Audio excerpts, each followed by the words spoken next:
Yes, guys, welcome back to the G's Gear 90. Wow, it has been a crazy weekend of not really too many shockers, but just a lot of interesting results. And you all knowing me, yeah, there's only really one place I want to touch upon.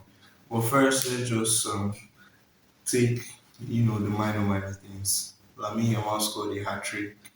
Benjamin Sesko scores again, this time a powerful header. Sesko in airplane mode like we used to see him do in Bundesliga to give Manchester United the win.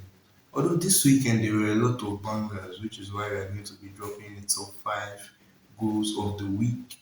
But moving on, yeah, actually I think that's about it. Added to the fact that Manchester City and Arsenal both got wins this weekend.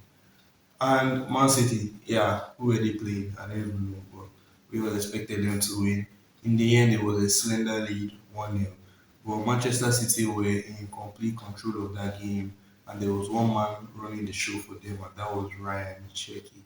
He was looking back to his best. It was actually a very smart pass to Nori, who then cut it back for Semenyo for the goal. It was a very nicely worked goal. But Czechia was the architect of everything for them that day. And Haaland was rested for that match. I expected us to see him at some point, but well, I'm not Pep Guardiola. Moving on, Arsenal. Now, Arsenal versus Chelsea, this was another big game. Well, it's always a big game when it's Arsenal versus Chelsea, isn't it? Not just because it's a London derby, but because just like their last match, this match could have decided the title race because it would have meant Arsenal would only be 2 points clear with Manchester City having a game in hand, and that could have been the ultimate bottle story. Well, Chelsea doing Chelsea things. We are no longer the Blues, we are now the Reds because we can't complete a single game of football without being shown a red card. We are like one card away from the record. I think it's now nine red cards this season, which is crazy. That's even subtracting Enzo Maresca's red card when he was still our coach. This match, the first few minutes, Chelsea looked like a team who could have taken the lead, but there was space in front. They didn't charge forward, and yeah, well, Chelsea being Chelsea. And before you know, the Gunners got a set piece, and we all know what they do from that. It was rugby in the box, and then Gabriel just gets the flick on Saliba. Mamadou Sarr could have blocked the ball from going into the net, and after the ball went in, he knew because the ball actually hit him before going in. But he's a young defender, he's inexperienced. Let's just give him that. And then Chelsea, it was actually Arsenal who were in control, and then well, just at the end of the half, Chelsea were getting some corners. You could even argue there should have been a penalty because Saliba, bro, he holds on to Joao Pedro like this, man. He's just holding on to this brother and then he's trying to throw him down to the floor. And before you know, David Raya comes flying out like some kind of Super Mario or something. Boom, just hits him in the head and bro.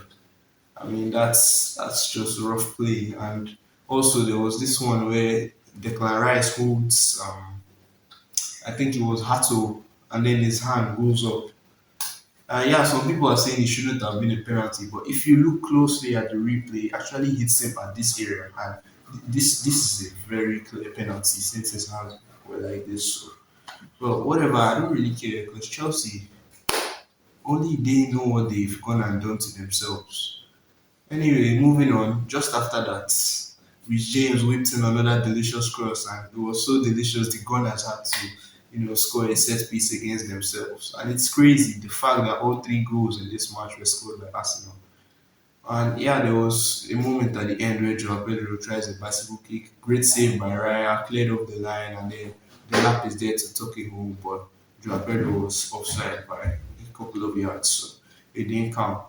But at the end of the day, Garnacho actually came on and looked lively, so kudos to him. But before I move on to the main subject of this video, I need to talk about Pedro Neto, bro. His red card was crazy.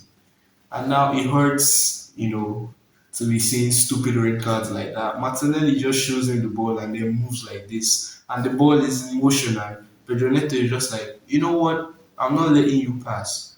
It's not like he's like bearing down on goal. He's like 50 yards from the goal. And to add to that, he's on the touchline, bro. Where's he gonna go?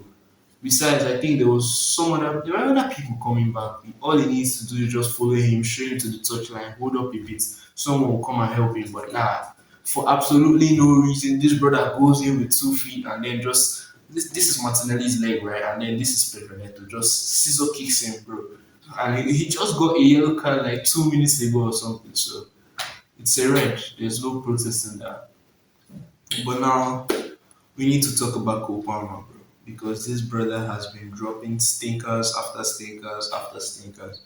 And this is a very difficult period for him because since he joined Chelsea, everything has just kind of been on the up and up. But, since about last year, about this time last year, the goal contribution just dried up. And, well, even then, I think he was having a lot of minor injuries last season, but he was recovering really quickly and then playing and still scoring goals until January last year, where the contributions just dried up. But then it was still better than this because he was still dropping class performances. You'd see him pull those passes and then his teammates missed the chances. So it wasn't really like he was playing badly. Well, obviously he was missing his chances in front of goal. The few chances he would get, by the way, but he was creating lots of chances for others, which others weren't scoring. And but now this time it's like, where is the Cole Palmer we know? He looks so far off it. And in my opinion, it's not just because well, both from a logic perspective and because we want the OG Cole Palmer back, he should be dropped. Not because I don't like Cole. I love Cole Palmer. I mean, you can't be a Chelsea fan and not love this brother. But look at Mikel Carrique. I know it's Mikel Carrique, by the way. It's just whatever. Moving on. Benjamin Sesko here. He came in and this brother was actually missing a lot of chances like Palmer has. He still misses chances. Like that match where he came on and scored against Everton, it could have been 2-0. He didn't round the keeper properly, but no one's gonna talk about it because he scored the winner. That's just football. Anyway, he was missing lots of chances, and then Michael Carrick just gets in and it's like, you know what? You are a young striker. You're still trying to develop your game, and the pressure on your shoulders playing for Manchester United is too much. I'm going to drop it to the bench so there won't be pressure on you. And then lo and behold, he drops this brother and he comes on every 70 minutes, 60 minutes, whatever. And he's bagging goals for Manchester United now. And then Michael Carrick is like, okay, you've proved yourself. You've proven you can handle the pressure under big game situations where we need goals. You come on and you score. So I'm going to start you this game. And then he starts him against, who did they play against? Crystal Palace. And lo and behold, he scores the winner. Beautiful goal from him, and even more beautiful cross from Bruno Fernandes. And yeah, that's what I'm saying. We need to drop Cole Palmer, take off the pressure from him. Also give him time to heal and all that. Of course, it's not easy because we have a lot of injuries, and now even red cards because Neto's out, Estevao is out. Who else? Who else do we even have? I don't know. Gittins is out as well, so it's not easy to say we're just gonna keep Kopama on the bench because there's really no one else that can come in and replace him. But I think that is what we need. And then our midfield has been looking pretty alright in recent weeks, even though we've been dropping points. But this game against Arsenal, Caicedo was looking, he was looking nice, winning back the ball, but no one else looked like they wanted to charge forward. We have this problem at Chelsea where everyone just like passes back. Everyone just goes forward a little bit and passes back. It's so horrible, bro. It's even influencing Esteban a little bit. His last game, he did it a lot and then went back, but he still scored. I think that was the match against Hull where the lad got a hat trick of assists. So, but Estevao is looking pretty bright. It's looking like the only winger who ever wants to take on his man. I'm not saying you should go and do some Neymar shit, man, but just sometimes just fake here, go here, put the ball in the box and let someone gamble on it. It's not that hard. You don't have to do it all the time, but you can't always want to go back and then you see Chelsea have the second highest or the highest possession stat in the league And when you watch their games, it's always boom, boom, boom, boom, boom, boom, boom, boom, boom, boom. Like they just going backwards and then sideways and then backwards and then sideways. They have been dropping. Well, against Burnley, it was a stinker again. Actually, they've been dropping back-to-back stinkers. Bar that Leeds match, which they should have won, but they capitulated. And well, I have it hurts because we might not even be in Champions League next season. And to be honest, I think this might be better for us right now because the club have refused to sign senior players, and then we're a team of young players.